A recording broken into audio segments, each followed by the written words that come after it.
Apa penyebab tewasnya wanita penjual kembang di kuburan yang ditemukan dalam keadaan setengah telanjang? Kami sudah bergabung bersama dengan Ibtu Deni Irawan, Kanit Reskrim Polsek Sukarami.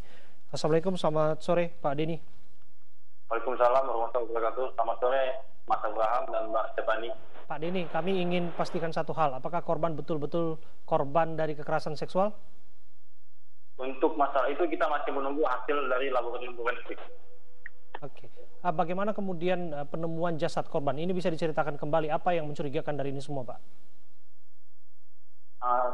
Pada hari Minggu pagi kita mendapat laporan dari masyarakat ditemukan mayat perempuan di lokasi pemakaman Pak Simpur. Dari sana tim piket fungsi Polsek Sukarami dibantu tim identifikasi Polrestabes Palembang melaksanakan olah TKP. Dari hasil olah TKP kita mengamankan barang bukti antara lain kayu yang diduga alat untuk melakukan kekerasan, kemudian tas yang di dalamnya ada rokok dan uang sekitar Rp500.000. Kemudian mayatnya kita bawa ke Rumah Sakit Bayangkara untuk dilakukan visum dan pengecekan dari laboratorium forensik. Dari barang bukti yang ditemukan, apakah sudah bisa diketahui identitas dari pelaku, Pak Deni? Sementara identitas pelaku masih dalam penyelidikan pihak kami. Untuk hasil visum sendiri, apa penyebab tewasnya korban? Dari hasil visum penyebab tewasnya korban adalah pukulan pada benda tumpul di bagian kepala.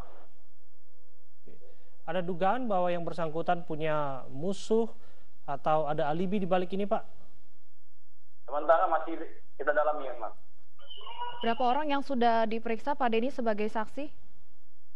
Sementara kita sudah memeriksa kita 5 orang saksi.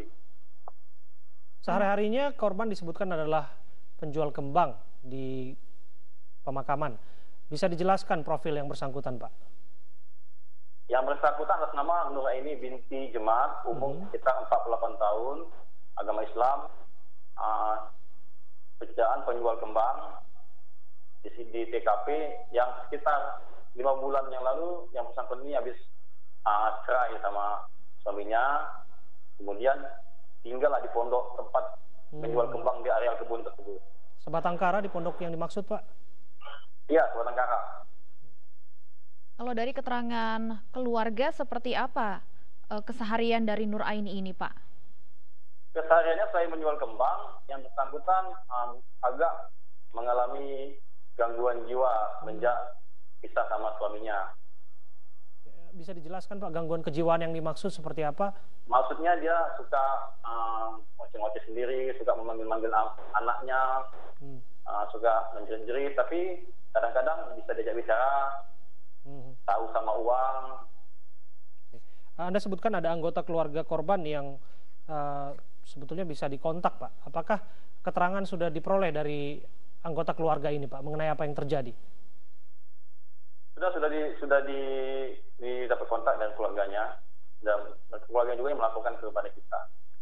Kalau dari keterangan keluarga sendiri, Pak, sudah berapa lama korban ini tinggal seorang diri di area pemakaman ini? Kurang lebih sekitar 5 bulan. Ada penjelasan dari pihak keluarga mengapa korban memilih untuk tinggal sendiri, Pak? Ya, karena sejak pisah sama suaminya. Oke. Dari petunjuk yang sudah dikumpulkan oleh polisi, kira-kira pelakunya seorang diri atau berkelompok, Pak? Kita masih dalami itu, Mas. Apakah seorang diri, apakah ada orang lain, masih dalam penyelidikan kita. Selain hantaman benda tumpul di bagian kepala, Pak, apakah ada luka lain yang diderita korban? Tidak ada, luka yang semua di kepala, semuanya di kepala. Ya, kita akan nantikan seperti apa proses penyidikan yang sedang berjalan. Ibtu Deni Irawan, Kanit Reskrim Polsek Sukarami. Terima kasih waktu Anda sudah berbincang bersama kami.